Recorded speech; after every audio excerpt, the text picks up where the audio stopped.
Aktibong tumulong ang mga tauhan ng mga component city at municipal police stations ng Isabela Police Provincial Office sa repacking ng mga relief goods para sa mga pamilyang naapektuhan ng pananalasa ng Bagyong Uwan sa kanilang mga nasasakupan nito lamang ika-11 ng Nobyembre taong kasalukuyan.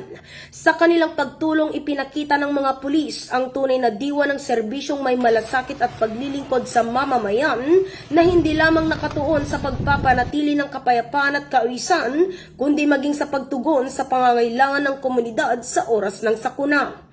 Ang nasabing aktibidad ay bahagi ng disaster response at recovery efforts ng Isabela PPO na layuning makapagatid ng agarang tulong sa mga kababayan na labis na naapektuhan ng kalamidad.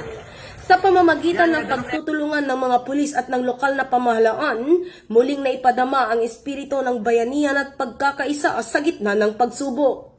Kasunod nito ng pagpapakita ng kapulisan ng kabayanihan sa gitna ng unos kung saan sa bayan ng Reyna Mercedes, ang pwersa ng pulis, katuwang ang Disaster Assistance Response Team, Provincial Disaster Risk Reduction Management Office, mga opisyal ng barangay at mga voluntaryo ay matagumpay na nailigtas ang isang pamilyang natrap sa kanilang kubo sa barangay Binarasang, Reyna Mercedes, Isabela. Patunay ito na ang kapulisan ay katuwang ng bawat mamamayan sa pagtataguyod ng ligtas, maayos at maunlad na pamayanan, lalo na sa panahon ng kalamidad.